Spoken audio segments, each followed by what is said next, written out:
セイントセイヤ、ゴールドセイントそれぞれの強力な必殺技。アリエスのゴールドセイントに代々伝わる奥義、極限まで高めたコスモを手に収束し、無数の光弾として放つ必殺技である。光弾はペガサス流星剣などと比べると小ぶりだが、その威力はライブラのゴールドセイントの奥義であるロザン百流派とほぼ互角の破壊力を秘めている。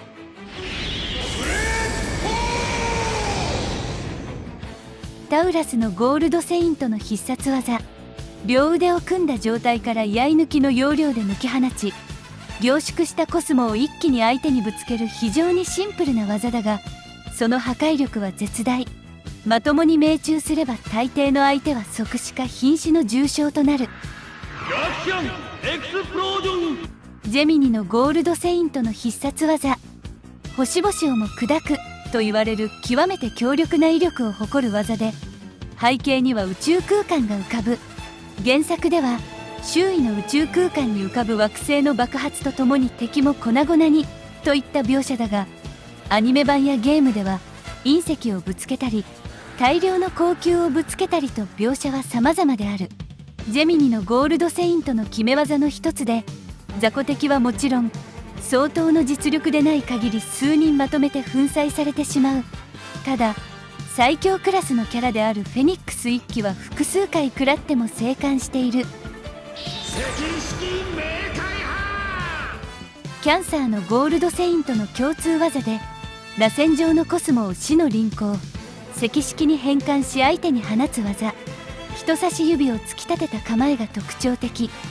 赤色とはカニ座の3回星団プレセペを指す単語でもある。食らった敵は肉体と魂が分離され、冥界の入り口与物平坂に送られる。基本的には当たったら死ぬ系の技であり、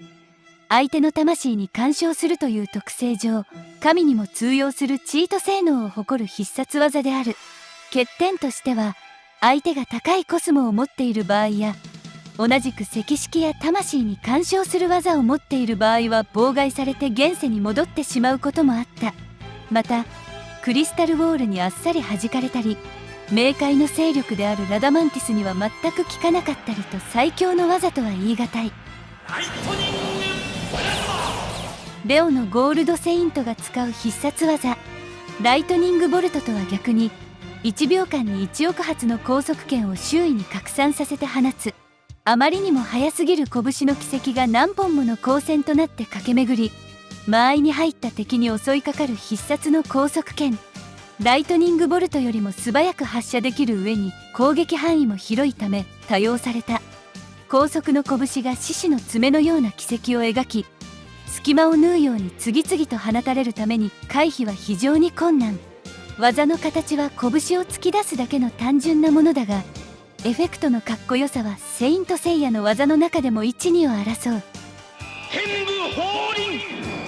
バルゴのゴールドセイントが放つ最大奥義、周囲の空間に干渉し、映像的には無数のマンダラが立ち並ぶ図として表現される。逃げ道を封じた上で相手の五感を破壊し、再起不能に陥れる攻防一体の先人。禁断のアテナエクスクラメーションによる力押しで無理やり破るしか対抗策がなく、攻略は困難を極めた。ただ一気には逆手に取られ、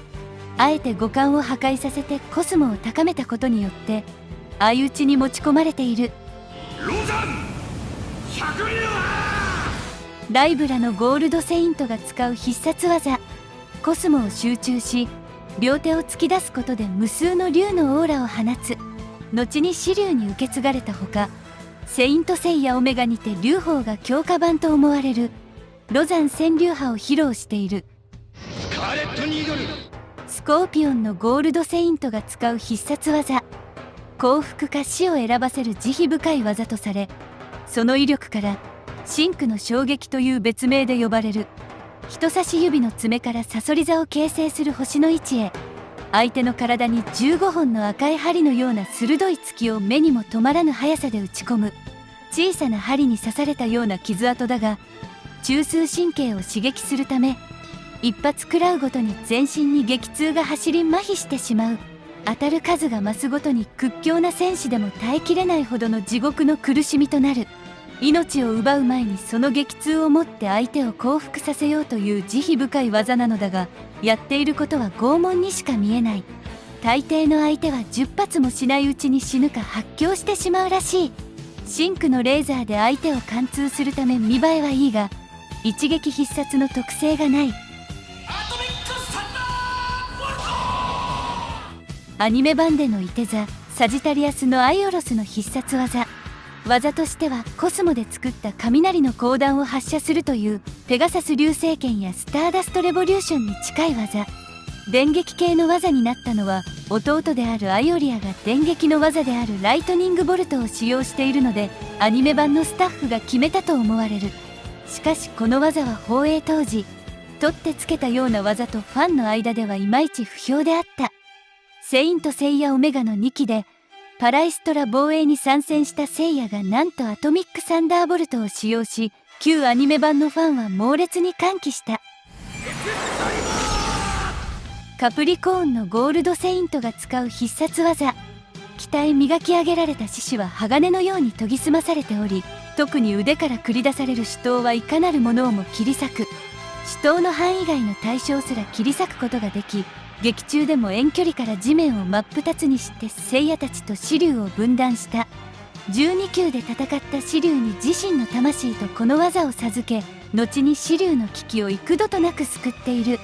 ロストキャンバスではコスモの高まり具合で伸縮自在な光の刃となっており、最終的には次元を切り裂くなど絶大なる破壊力を見せた。ちなみにセイントセイヤはギリシャ神話がモチーフになっているものの、エクスカリバーはイギリスのアーサー王伝説に由来する剣である。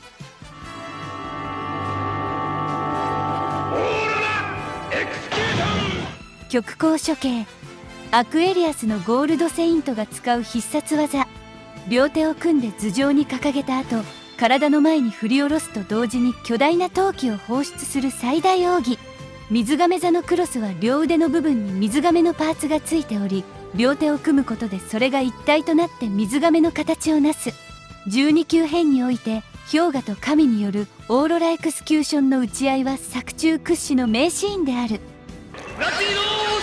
ピスケスのゴールドセイントの最後にして必殺の切り札。コスモを込めた白バラを相手の心臓にめがけて投げつけ、刺さった白バラが相手の血液を全て吸い上げて赤く染まる。白バラ自体がクロスをも貫くほどの破壊力を持ち、さらに刺された本人には抜くことができない。また一度に1本しか使えないわけではなく、複数のブラッディローズを投げつけるといったことも可能である。欠点として相手の体に当たらなければ効果がなく、クリスタルウォールなどのバリアで防がれると効果を発揮しない模様。命中しても第三者がその場にいた場合は白バラを抜かれてしまうこともある。最後まで動画ご視聴ありがとうございました。ご意見やご要望のコメント待っています。ではまた次の動画でお会いしましょう。See you next time.